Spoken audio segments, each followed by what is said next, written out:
Chips বানানোর জন্য প্রথমে ময়দাটা নিয়ে নেব। ময়দাটা যে যার পরিমাণ মতো নেবে।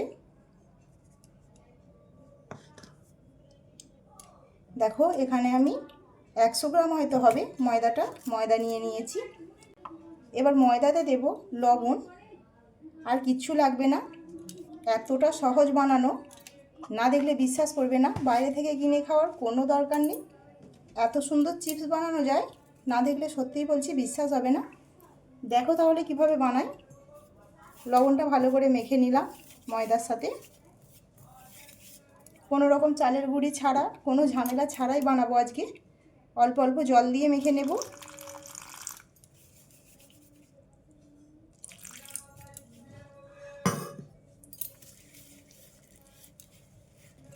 এই যে এতটুকু ময়দাতে এতেই অনেক চিপস হয়ে যাবে।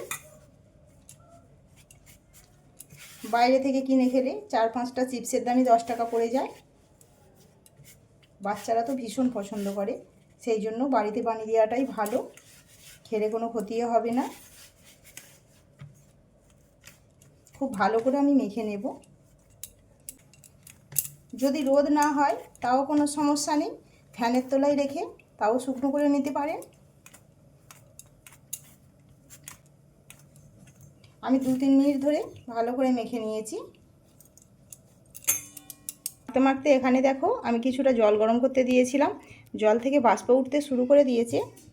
এবার আমি এই ডেচকিটার মধ্যে একটা ঝাঁঝরি থালা বসিয়ে দিলাম। এবার থালার মধ্যে ময়দার ডোটা দিয়ে দেব, তারপরে উপর থেকে একটা ঢাকনা দিয়ে দেব। আমি 5 মিনিটের মতো ময়দাটা ভাপিয়ে নেব। হয়ে গেছে, এবার গ্যাসটা অফ করে দিলাম। এবার ময়দার ডোটা লাভিয়ে নেব। এবার ময়দাটা খুব ভালো করে মেখে নিতে হবে।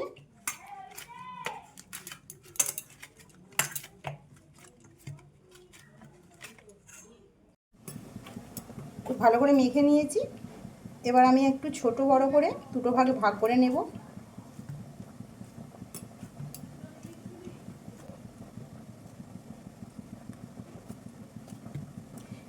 এবার বড় ভাগটাতে আমি একটু ফুড কালার মেশাবো, ইয়েলো কালারে। তোমরা শুধু সাদাও বানাতে পারো।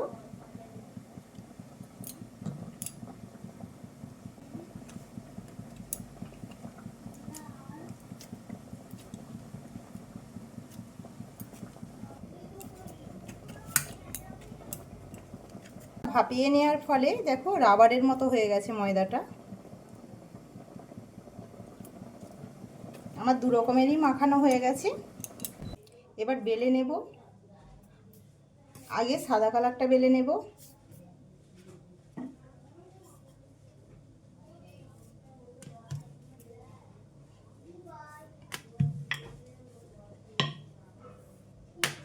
পাতলা করে বেলবো একটু।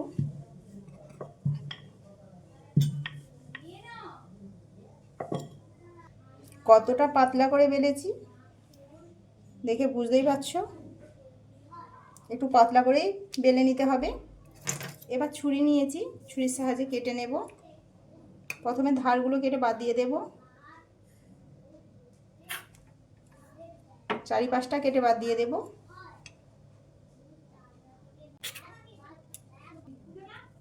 এবার একটু সরু সরু করে কাটবো, আমি এটা ছোট চিপস বানাবো সেই জন্য।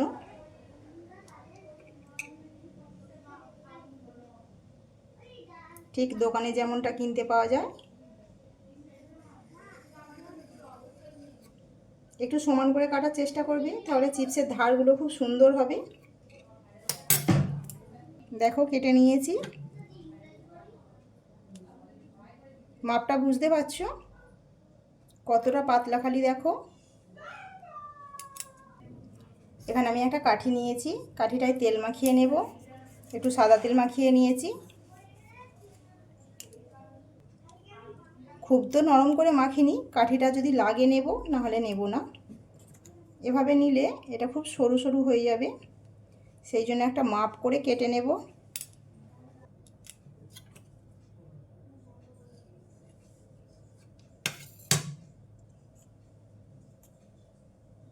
এভাবে একটু কাঠিটা চাপ দিয়ে দেব ঘুরিয়ে, তাহলে মুখটা আর খুলবে না। দেখো কত সহজে বেরিয়ে আসলো। একটা কিন্তু হয়ে গেল। কতটা সুন্দর হয়েছে বুঝতে পারছো, ঠিক দোকানের মতো। আরও একটা রেডি করে নিচ্ছি। এখানটা একটু জল লাগিয়ে নেব, তাহলে আর ভাজার সময় খুলে যাবে না। আগেরটাও লাগিয়ে নিয়েছিলাম, দেখানো হয়নি। এই কাঠিটা দিয়েই একটু চাপ দিয়ে দিতে হবে। এই কাজটা একটু সাবধানে করতে হবে। দেখো আমি এভাবে চাপ দিয়ে হালকা করে ঘুরিয়ে নিচ্ছি। মুখগুলো কিন্তু একদম সমান করব, আমি ঠিক দোকানের মতোই বানাবো,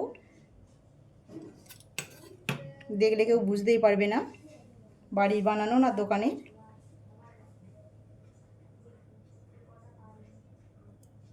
সব একইভাবে বানিয়ে নেব।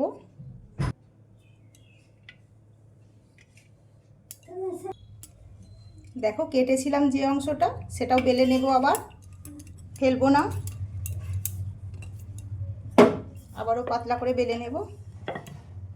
কোনো রকম তেল ময়দা ছাড়াই বেলতে হবে, শুধুই বেলে নিতে হবে।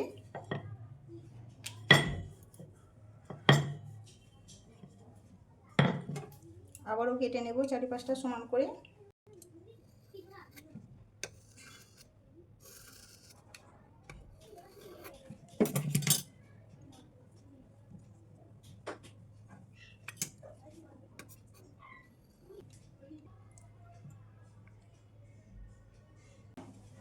আমি এভাবে ঘুরিয়ে ঘুরিয়ে কিন্তু মুখগুলো বন্ধ করে নিয়েছি খুব ভালোভাবে।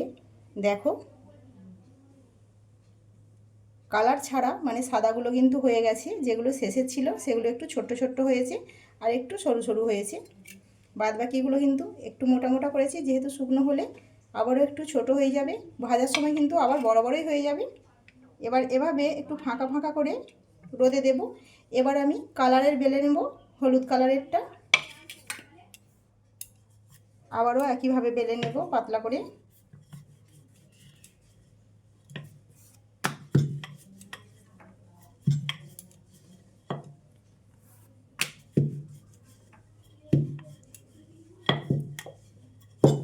ডোটা কিন্তু খুব নরম করে আমি করিনি, ভাপানোর পরে একটু শক্ত শক্ত হয়ে গেছে। এরকম শক্ত শক্তই বানাবে, খুব নরম করে ডোটা বানাবে না, তাহলে চিপসগুলো কিন্তু নরম হয়ে ধেঁপে যাবে, তখন চুপসে যাবে, বেলতে তো পারবেই না আর বানাতেও পারবে না। শেপটা চিপসের আসবে না বেশি নরম হলে। দেখো পাতলা করে বেলে নিয়েছি, একেবারে পাতলা। যতটা পারবে পাতলা করে নেবে। আবারও চারিপাশটা কেটে নেব সমান করে।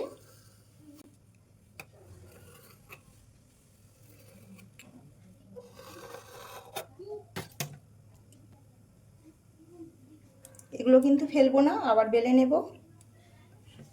এবার এটা একটু চওড়া চওড়া করে কাটবো, দুভাগে ভাগ করে নেব, যেহেতু একটু বড় চিপস বানাচ্ছি সেই জন্য।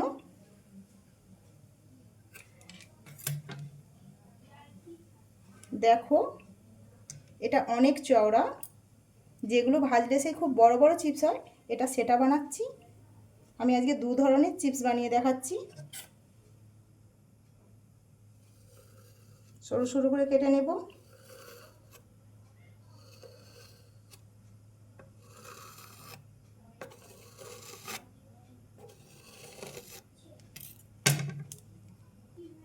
এবার সাইডটায় জল লাগিয়ে নেব, জলটা কিন্তু লাগাতেই হবে।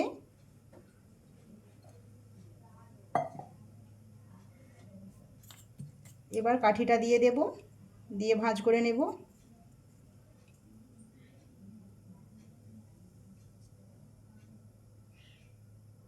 আবারও ঘুরিয়ে নেব এভাবে, যাতে ভালো করে মুখটা বন্ধ হয়ে যায়।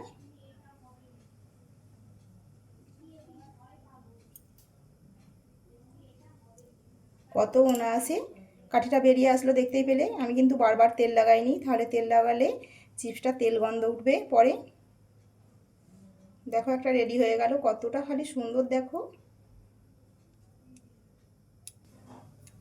দেখো একটা হয়ে গেল। বানাতে পারবে বাচ্চা থেকে বড় সবাই এভাবে ঘুরিয়ে নিলেই ব্যাস মুখটা বন্ধ হয়ে আসবে। কাঠিটা তো একটু আটকাবেই না। একইভাবে সব বানিয়ে ফিরে আসছি। দেখো সব দু রকমের চিপসই বানিয়ে ফেলেছি। এবার যাব রোদ্দুরে, রোদ্দুরে দিয়ে দেব। শুকনো হওয়ার পরে তোমাদেরকে জানাবো কটা রোদে শুকিয়েছি। ফিরে আসছি তাহলে শুকনো হওয়ার পরে। দেখুন বন্ধুরা, রোদ থেকে চলে এসেছি। আমি মোট দুটো রোদ খাইয়েছি। এখন যেহেতু খুব রোদটা চড়া, সেই জন্য খুব বেশি রোদ দিতে লাগেনি। দুটো রোদেই একদম খুব ভালোভাবে শুকিয়ে গেছে। শুকিয়ে গিয়ে কতটা সরু সরু হয়ে গেছে। ভাজার পর কিন্তু এগুলো ডবল হয়ে ফুলে যাবে।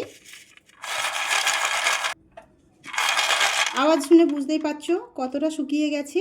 এবার ভেজে দেখাবো তোমাদেরকে যে কতটা বড় বড় হয় এই চিপস বাড়িতে। চিপস ভাজার জন্য কড়া বসিয়ে দিয়েছি। কড়াতে সাদা তেল দিয়ে দেব। তেল গরম হয়ে গেছে। এবার চিপস দিয়ে দেব। প্রথমে ছোটগুলো ভেজে নেব, সাদাগুলো। দেখো বন্ধুরা কত বড় বড় হয়ে গেছে। দেওয়ার সাথে সাথে কিন্তু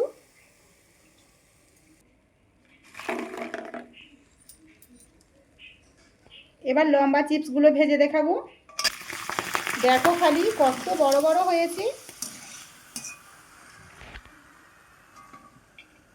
দেখলে বিশ্বাসই হবে না, না বানালে, যে এত বড় বড় হতে পারে বাড়ির তৈরি চিপস।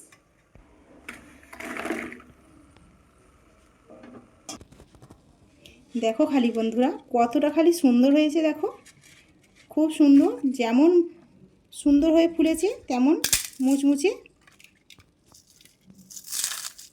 একদম গুঁড়ো গুঁড়ো হয়ে যাচ্ছে। দেখো ঝটপট এভাবে ভেজে খাবে, মানে বাড়িতে বানিয়ে খুব সুন্দর হয়। রেসিপিটা কেমন লাগলো অবশ্যই জানাবে। ভালো লাগলে ছোট্ট একটা লাইক করবে আর অনেক অনেক শেয়ার করবে। সাবস্ক্রাইব করতে কিন্তু ভুলবে না যেন চ্যানেলটাকে। ধন্যবাদ।